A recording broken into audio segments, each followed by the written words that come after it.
I'm referring to a kind of experience, a kind of, shall we say, state of consciousness, which seems to be as prevalent among human beings as measles. It's something that simply happens, and we don't know why it happens, and although there are all sorts of techniques which claim to be able to promote it, and which are more or less successful in doing so, and sometimes rather less than more, nevertheless there is this peculiar thing that happens to people. And it's been recorded as far back in time as we have any recording at all. And that is coming over people the peculiarly convincing sensation that their ordinary sense of individuality, of personal identity, is transcended. And the individual suddenly feels an experience that actually it could be described from a number of quite different points of view. But we could add up these dominant characteristics. That instead of the ordinary feeling that I as an individual confront a world that is foreign to me, that is not me, in this kind of experience I find myself to be of one and the same nature or identity as the world outside me. In other words, I suddenly feel no longer a stranger in the world, but as if the external world were my own body. The next aspect of the feeling is even more difficult to assimilate to our ordinary practical intelligence, but a very overwhelming feeling that everything that happens, everything I have ever done, everything anybody else has ever done, was part of our harmonious design. That there is no error at all. And that's the sort of thing I'm referring to. Now, you see, I'm not talking about a philosophy. I'm not talking about a rationalization, some sort of theory that somebody cooked up in order to explain the world and make it seem a tolerable place to live in. I'm talking about a rather whimsical, unpredictable experience that suddenly hits people. And it includes this element of feeling the total harmoniousness of everything. Now, I realize that those words can carry with them a sort of sentimental feeling, a sort of Pollyanna feeling. There are various religions in our society today which try to inculcate in you the belief that everything is a harmonious unity. You know, things like Christian Science or the Unity movement and so on. They want to make a kind of propaganda for one to believe, and through believing to feel that everything is harmonious. Now, to my mind, that is a kind of pseudo-mysticism, because it's an attempt to make the tail wag the dog. To make the effect produce the cause. Because this sensation of things being harmonious is somehow never brought about by insisting to yourself that that is so. Because when you do that, when you would say to yourself, all things are light, all things are God, all things are beautiful, etc. Actually, by doing that, you're implying that they're not. Because you wouldn't be saying all this stuff if you really knew it to be true.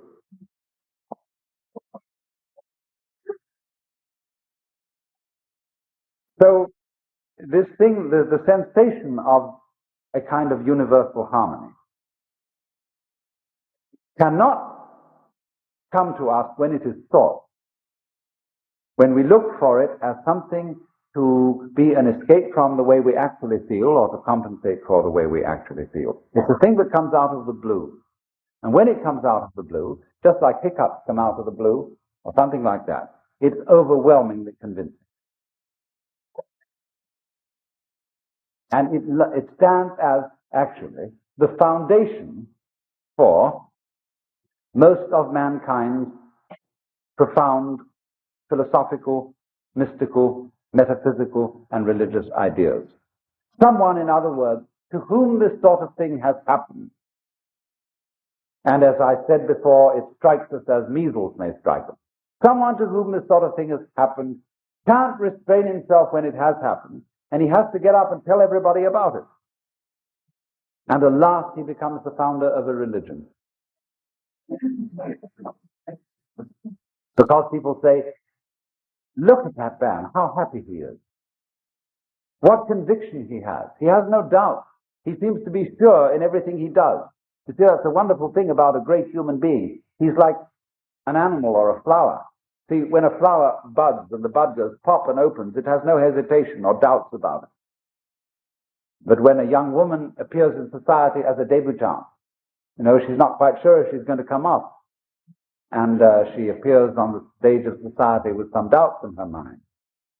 Therefore, all appearances of this kind are of a rather sickly nature. But when the bird sings, or the chicken's egg breaks, the flower buds, there's no doubt about it at all, comes forth. And so in the same way, when somebody has an experience of this kind, he just has to tell everybody about it. Because you see, he sees everybody around him looking dreadfully serious, looking as if they had a problem, looking as if the act of living were extremely difficult. But from his standpoint, the person who's had this experience, he feels that they look funny, that they don't understand, that there isn't any problem at all, that he has seen from where he stands, you see, that the meaning of being alive is just being alive. That is to say, I look at the color of your hair and the shape of your eyebrow, and I understand that that is the point. That's what we're all here for. And it's so plain, and it's so obvious, so simple. And yet here is everybody rushing around in a great panic, as if it were necessary for them to achieve something beyond all that. And the funny thing is, they're not quite sure what it is. But they are devilishly intent upon it, after that thing. And so, to the person in the state of consciousness, which I call mystical, that all seems very weird, very absurd. But it's not something that you criticize in an unkindly way. You don't say, those damn fools, those idiots. You say, it's such a pity that they don't see it. Because although they are going around in this wildly ignorant pursuit, one of the funny things about it is that they don't realize that there is a dimension, a sense in which their pursuit is magnificent. It's to give an obverse sense to the saying, Father, forgive them, for they know not what they do. Turn that into its opposite. Not forgive them, but give them a blessing, because they don't know what they do. Give them an honor.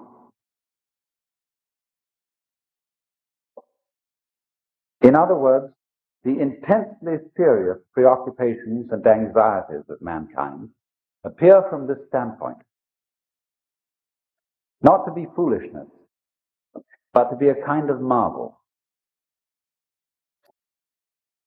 In the same way, perhaps, as you could say that the protective coloring of a butterfly, who has somehow contrived to make its wings look like enormous eyes, so that when a bird who is about to devour this beast is confronted by these staring eyes, the bird is a little hesitating, as when you stare at somebody, they're always taken a little bit aback. And so the butterfly appears to stare at the bird.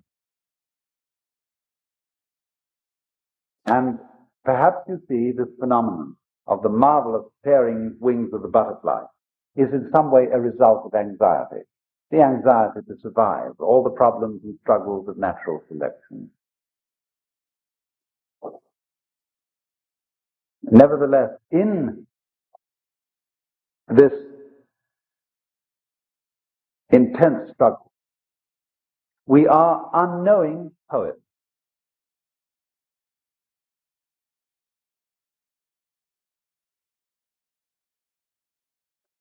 You see, one of the greatest ideas in the world that has ever been produced is, for my thinking, the Hindu idea that the world is a drama in which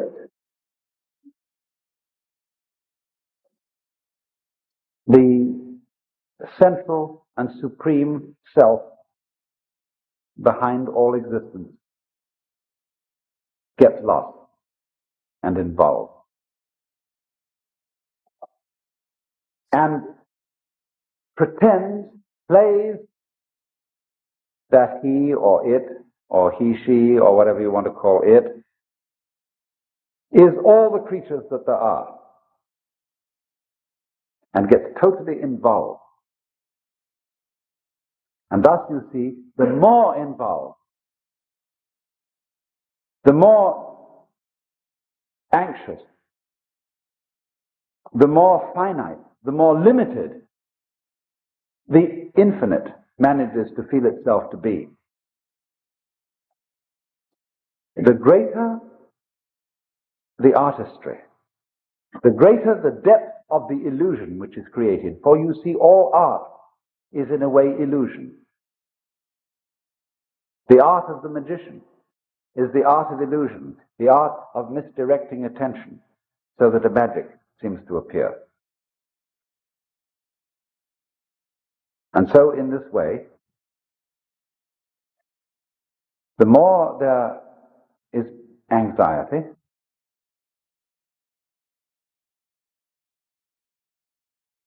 the more there is uncertainty,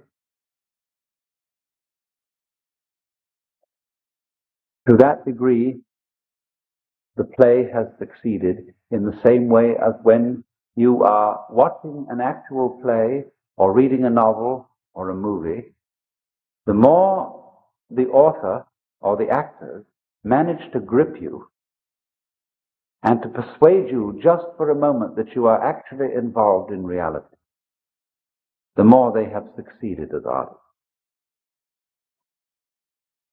You may have a faint recognition in the back of your mind that this is after all only a play. When you sit on the edge of your seat and you're sweating and your hands cut the arms of the chair, the scene so grips you, that is magnificent acting. And so the Hindus feel that the whole arrangement of the cosmos is something exactly like that. That when in the reality of actual life you are sweating it out, and you're wondering whether this surgeon who's got to operate on you in a matter of life and death is a competent man or a charlatan, or whether the investment that you made is a good thing, or whether it's going to make you lose your shirt. You see, all those matters of terrific crisis are exactly the same as when you're sitting in the theater, sweating it out there. But now a far more convincing theater has been arranged. Because, as the Hindus would say, that in you which is it the basis of you, the thing that is real in you and that connects you under the surface with every other being that is alive. This is the player of the part. This is the maker of the illusion. This is the player of the game which has got you involved in this mess and is living it up in the same way as those actors on the stage are living it up to convince you that this is a real situation. And this is very understandable because basically everybody loves to play this game. The game of hide and seek. The game of scaring oneself. Running up behind yourself in the dark and saying, "Boo." All children like to do this. And this is the most human thing. That's why we go to the play, to the movie, and why we read novels. And our so-called real life is, from the position of the mystic, an extension of the same thing. Because you see, he is the person who suddenly has realized that the game is a game. And that behind all, you see, if the game is hide and seek, or if the game is lost and found, everything to do with the hide side, or the lost side, is connected with where we as individuals feel lonely, impotent, put down, and so on. All the negative side of existence.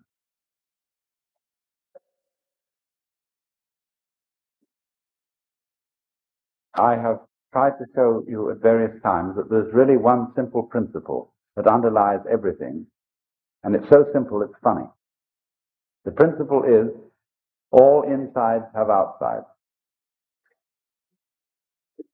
Because you see, you don't know that the inside is inside unless there's an outside, and you don't know that the outside is outside unless there's an inside. Okay, then you, as you ordinarily feel yourself, are the inside. You are the animate, sensitive being inside the skin. But the inside of the skin goes with the outside of the skin. If there weren't the outside of the skin, there wouldn't be no inside. And the outside of the skin is the whole darn cosmos. Galaxy beyond galaxy and everything, you see? And that goes with the outside, in the same way that front goes with back. So that if you wake up and understand that, you find that the two are one and the same identity, one and the same self, one and the same life. So that's the mystic's point of view. He finds that out. Now, if I may switch, what is moral?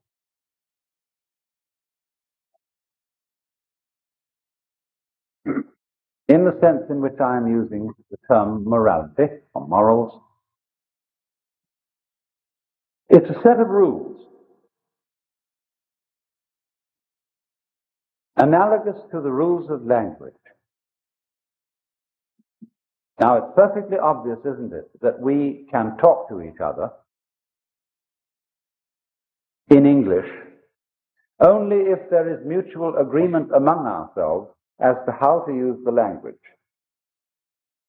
What words refer to what experiences, and what ways of stringing words together to be meaningful are to be used. And it's very much of interest that we don't have too much trouble in coming to this agreement about language. We don't find that the police have to enforce grammar. The school teacher, yes. For little children, the school teacher does sometimes have to enforce grammar and say in an authoritative way, and in the old-fashioned schools with the aid of some implement of corporal punishment, that, you use the correct grammatical form. But when we grow up into adult life, we use these grammatical forms without much difficulty. And very rarely do the police have to enforce it.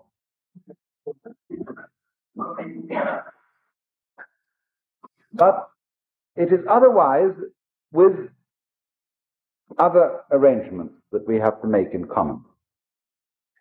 Because just as we have to agree in order to communicate about language, we have to agree about, say, the rules of driving on the highway, the rules of doing business, the rules of doing banking,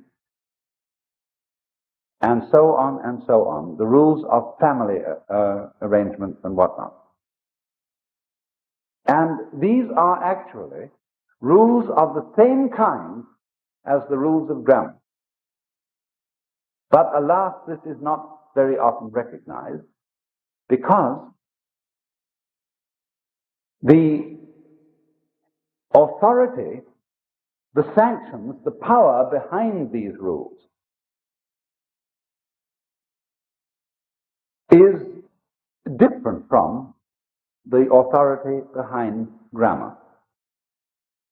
What I mean is this: if you transgress the rules of grammar, people will shrug their shoulders and say, well, he doesn't make sense. They won't summon the police. But if you transgress the rules of driving on the highway,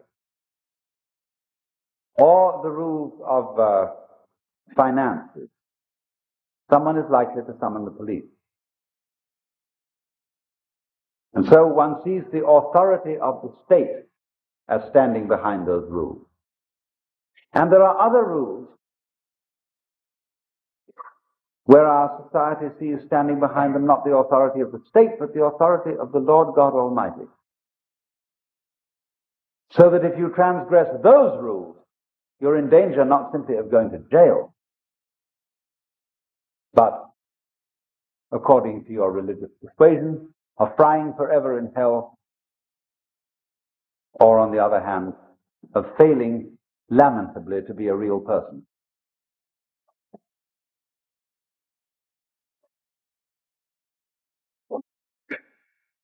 Now,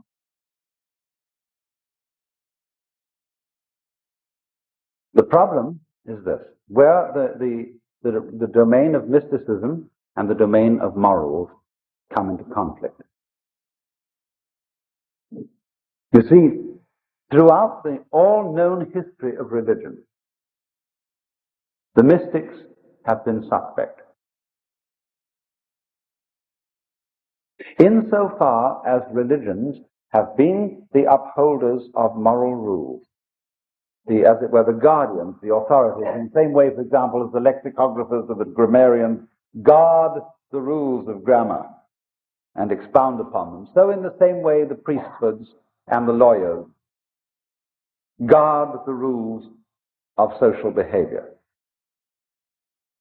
But when into the domain of religion there appears the mystical experience, then the priests are very, very disturbed.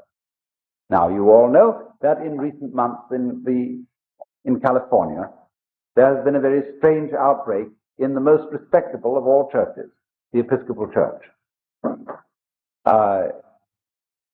Various congregations of the Episcopal Church have had a phenomenon called glossolalia, and this means speaking with tongues.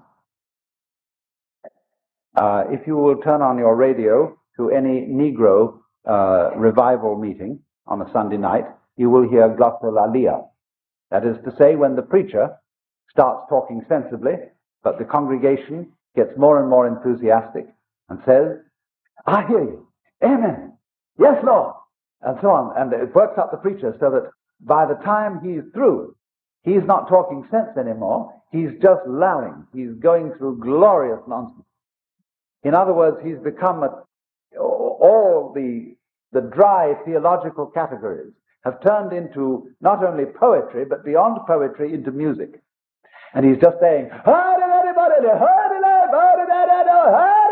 you see, he's just going like that. And the congregation's behind him, and it's wonderful. You see, he's become at that moment one in spirit with the universe, because that's what the stars are doing. The stars above us, the galaxies, they're not making sense. See? They're making a colossal display of fireworks in the sky. They're going like that. Well, it so happened that in recent months, various congregations of the Episcopal Church had outbreaks of this.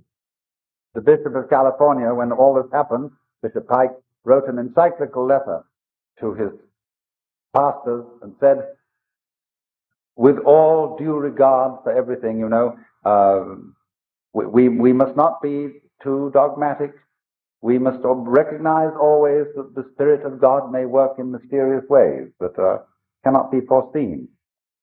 And we should keep an open mind about all these matters. This was said in a very complicated way for several pages. But then finally, when it came to speaking with tongues, in effect, this must not happen in the Episcopal Church. Yeah, I mean, in effect, it was what was said. It was said, the iron hand was in a velvet glove. But this mustn't happen. Characteristic through the ages being the attitude of priesthoods, of the guardians of law and order, or as they say in the Episcopal Church, everything should be done decently and in order. The guardians of this kind of thing have always been afraid of the spontaneous manifestations of the Spirit. Not only of things like mysticism, but also of things like falling in love. They are very, very dangerous habits. And so here is an absolutely astounding paradox comes about. And it goes like this.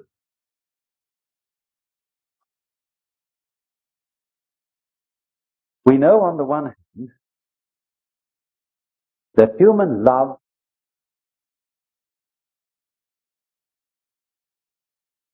is only genuine when it is felt in the depths of the heart. And we know that this is true whether it be the love of man or whether it be the love of God. We are always looking for the genuine article. You see? We don't want someone to love us because they're forcing it. We want them to love us because they really do in their heart. Now, you see, when you go back to the study of the history of the Hebrew religion underlying the history of Christianity, you will find this problem in this way, that you've got two traditions constantly compensating one against the other, playing each other off in the history of the Hebrew religion, the priestly tradition and the prophetic tradition. The priesthood is always concerned with the external observance of the laws. But the prophetic tradition is always concerned with, do you really mean what you do? They constantly condemn as a hypocrite. And you see, in this sense, Jesus is the greatest of the prophets. They constantly condemn as a hypocrite the person who obeys the law without meaning it. Maybe this man does not commit adultery, but the prophet says, if he has looked at a woman to lust after her, he has already committed adultery in his heart. So that if you really obey the law, you obey it with your feelings and not just outwardly. For as Jeremiah says, the day will come when no man shall any more say to his brother, know God. That is to say, know the law of God. But they shall all know me, for I will write my law in their inward parts. The ideal, in other words, is people who do not simply obey and do the right things, but who want to do the right things, whose desires are transformed. For the heart, to write the law in the heart means to change one's desire. So you see, what this comes to then is a peculiarly paradoxical situation, that you are required by law to be completely honest. And more than that, you are required by law to be loving and honestly loving. You must love God and love your neighbor honestly, not forcing it, not pretending to it, not being a hypocrite. You must really feel it.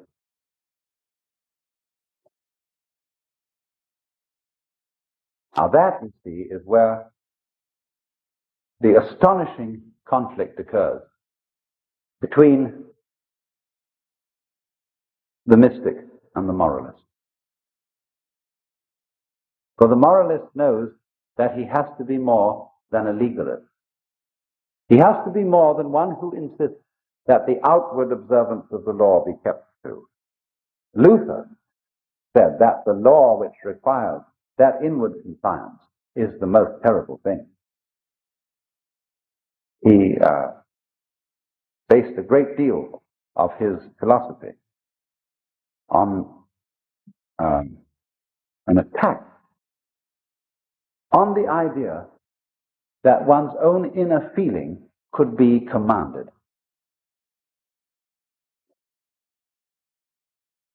Because you see, the moment you subscribe to the idea that your inner feeling should be commanded, you let yourself in completely for hypocrisy. If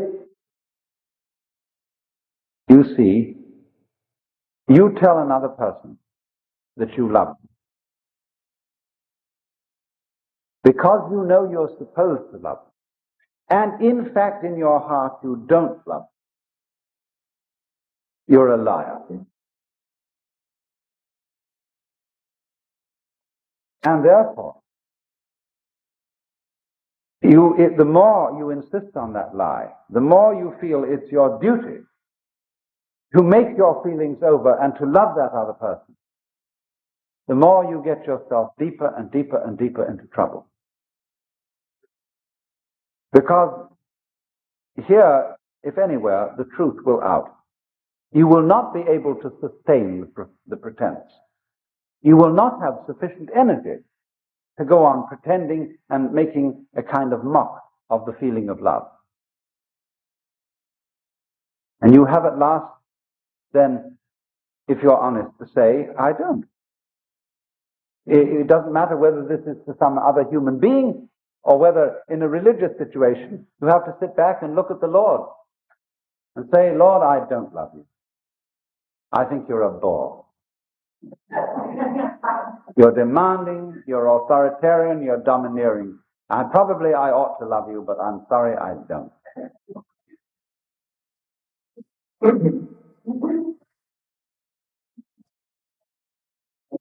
Now, we think, you see, that an honest expression of our feelings would be disruptive of law and order. It wouldn't. Not in the least. Actually, it would be contributive to it. Because if I say to somebody, look, I'm not doing this for you because I love you or because I like you. I'm doing it for you because the book says I must. Now that puts it up to the other person, who has to look within himself and say, honestly, ought I to accept this favor from this person? Or ought I to go about seeing how I could provide myself with these conveniences? He may say, I understand you don't like doing this, but excuse me, I'm in a terrible jam.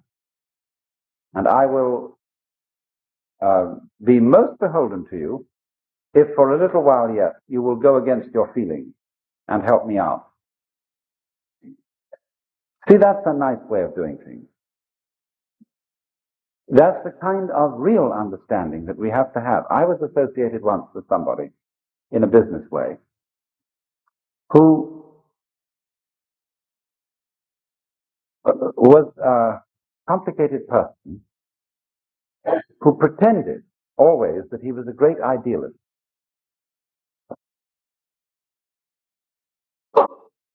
and that he was doing whatever he did for the benefit of mankind, for the furtherance of mutual understanding, for unselfishness and love between human beings. But actually, his dealings were ethically of a very shady character. And I couldn't get on with him because he wouldn't come clean. If he had said, look, I'm in a kind of a jam, and in order to get around this problem, we have to manipulate things thus and so, and I know this isn't very ethical, but that's what we have to do. I would have said, well, I'm entirely in agreement with you. But then he wouldn't have come on with this sort of pious line that was so sickening and offensive. He would have come on in a human way, and we would have understood each other. You see now how real honesty is a genuine basis of morals. Real honesty is always not pretending that your feelings are other than they are. We know, as we deal with situations practically, that we may have to do things that go against our feelings. And it's the same with helping people when you have to, whom you don't like, you don't want to help, but on the whole, it's rather necessary to do so. But don't ever be dishonest in playing that your feelings are not what they are. Now, from this standpoint, we can perhaps understand something about the deep relationship between morals and mysticism. If we go back, you see, to the experience that I described as mystical, we see that it is the vision, I tried to put it fumblingly in the sense of the rightness, the harmoniousness of everything that you are from one moment to another.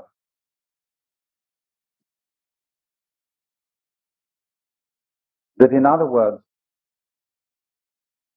human behavior, its ups and its downs,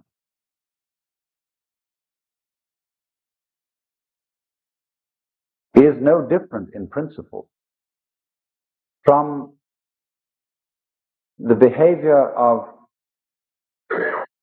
the clouds or of the wind or of dancing flames in the fireplace. As you watch the pattern of the dancing flames, they never do anything vulgar. Their artistry is always perfect. Ultimately, it is the same with human beings. We are just as much a part of the natural order as flames in the fire or stars in the sky. But this is only apparent to the person who is honest in the sense in which I have spoken. In other words, the person who is tied up with trying to pretend that his feelings are other than what they actually are. He can never see this, and he's always a troublemaker.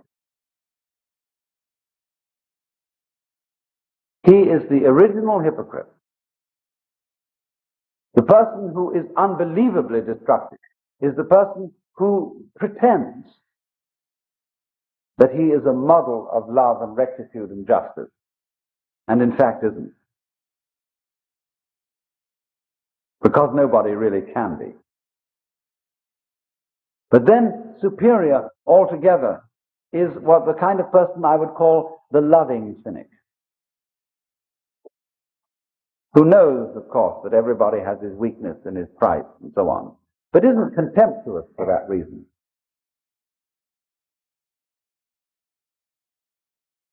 Incidentally, may I be so bold as to recommend a book, Memories, Dreams and Reflections by C.G. Jung. Jung's autobiography, the life story of a man who, in my opinion, was a superb human being in this particular sense of thoroughly knowing his own limitations and of having a certain humor about him. A man who understood how to integrate into his whole being the devil in himself and the monkey in himself.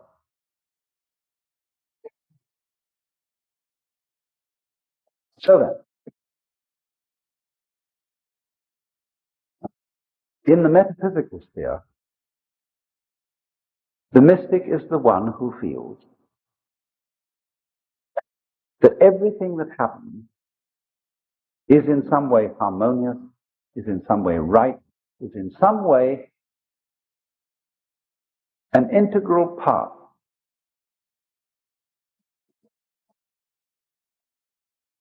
of the universe. Now, when we transplant or translate that into the moral sphere, the sphere of human conduct, the equivalent is this: there are no wrong feelings.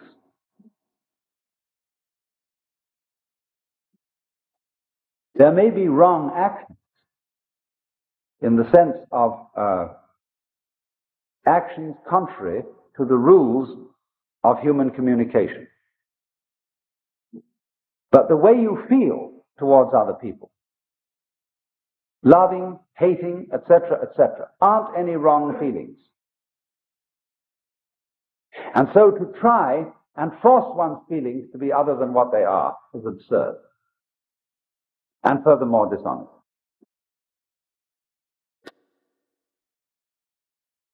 But you see, the idea that there are no wrong feelings is an immensely threatening idea to people who are afraid to feel in any case.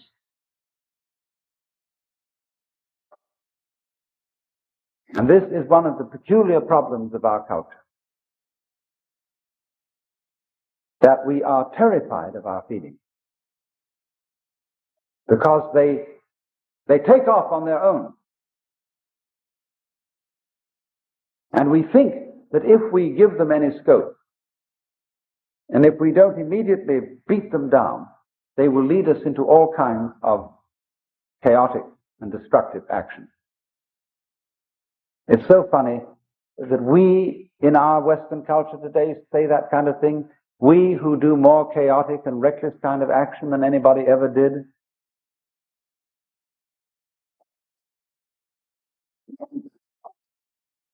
But if, for a change, we would allow our feelings and look upon their comings and goings as something as beautiful and as natural and necessary as changes in the weather, the going of night and day, and of the four seasons, we would be at peace with ourselves.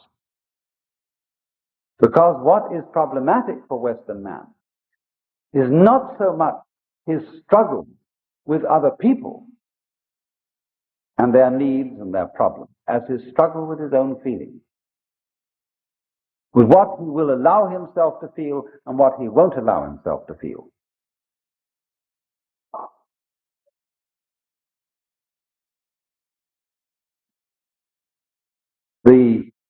He's ashamed to feel really profoundly sad, so much so that he could cry. It is not manly to cry. He is ashamed to loathe somebody because you are not supposed to hate people.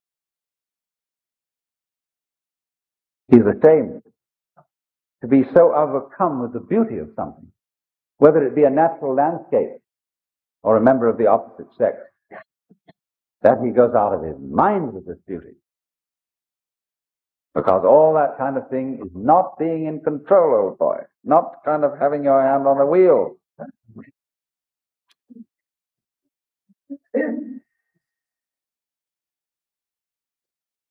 But it is because, you see, we don't go with that we are not in control. That we try to pretend that our inner life is different. So I think this is the most releasing thing that anybody can possibly understand. That your inner feeling is never wrong.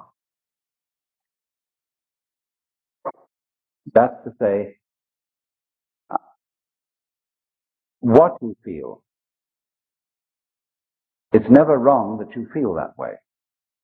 It may not be a right guide to what you should do. In other words, if you feel that you hate someone intensely, it isn't necessarily the right way of dealing with that feeling to go out and cut his throat. But it is right that you should have the feeling of hating, or of being sad, or of what? Frightened, terrified, whatever it is. Or you see, when a person comes to himself, he comes to be one with his own feelings. And that is the only way of being in a position to control it. It is in exactly this way that the sailor always keeps the wind in his sail. Whether he wants to sail with the wind or whether he wants to sail against the wind, he always uses the wind. He never denies the wind. Well, and it's exactly that same sense that a person has to keep going with his own feeling. Whether he wants to act as the feeling obviously suggests or act in a different way, he has to keep the feeling with him because that's his own essential self.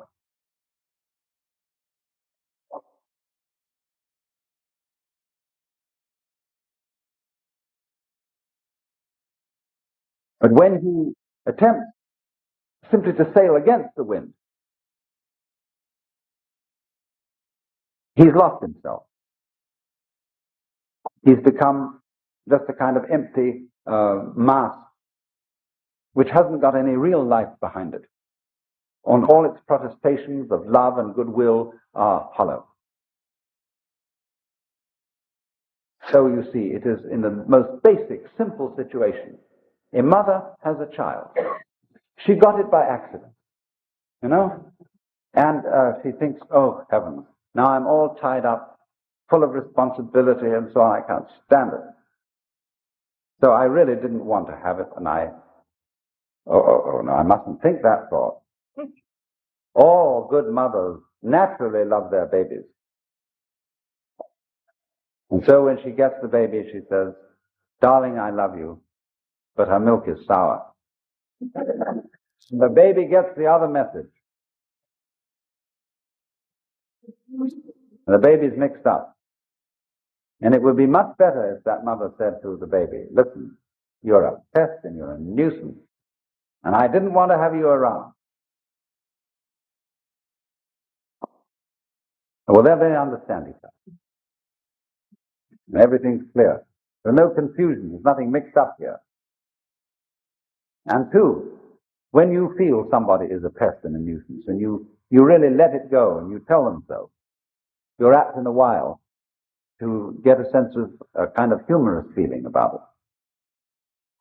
That you can begin from telling them that they're a damn nuisance, and I wish you'd just disappear and get lost. After a while, you say, yeah, you old bastard. You know, and it begins to have a kind of affectionate feeling to it.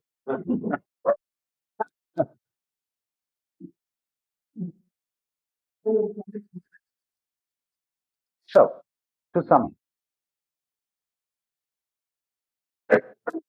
What the mystic primarily feels